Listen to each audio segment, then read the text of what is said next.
जिल्ह्यातील दोडामार्ग तालुक्यात कुडासे ते वानोशी भरपाल या रस्त्याचं खडीकरण डांबरीकरण यासाठी खासदार नारायण राणे यांनी मोठ्या प्रमाणात निधी उपलब्ध करून दिला। रस्ता आखणी केली असं असताना देखील सत्यवान देसाई यांनी सदर रस्ता आपला मालकी हक्क आहे असं सांगून रस्ता कामाला विरोध केला होता।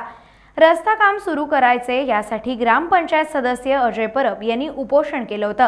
तेव्हा संबंधित अधिकारी यांनी 8 दिवसात पोलीस बंदोबस्तात काम सुरू करू असं लेखी पत्र दिलं होतं। बुधवारी सार्वजनिक बांधकाम विभाग अधिकारी यांनी पोलीस बंदोबस्तात जेसीबी मशीन लावून काम सुरू केलं। यावेळी देसाई व त्यांच्या पत्नी यांनी विरोध केला। नियम धाब्यावर बसवून आपल्या मालकी जमिनीत घुसखोरी केली असा आरोप देखील केला। शेतकऱ्यांचा विरोध मोडून चोख काम सुरू असून जमीन कोणाची रस्ता कोणाचा मायबाप सरकार आम्हा गरिबांचे असा सूर जनतेतून व्यक्त होत आहे।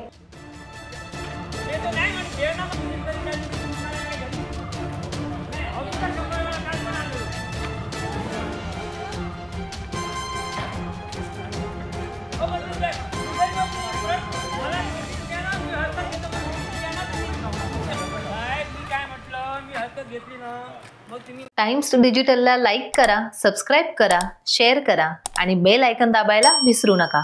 पाहत रहा टाइम्स डिजिटल।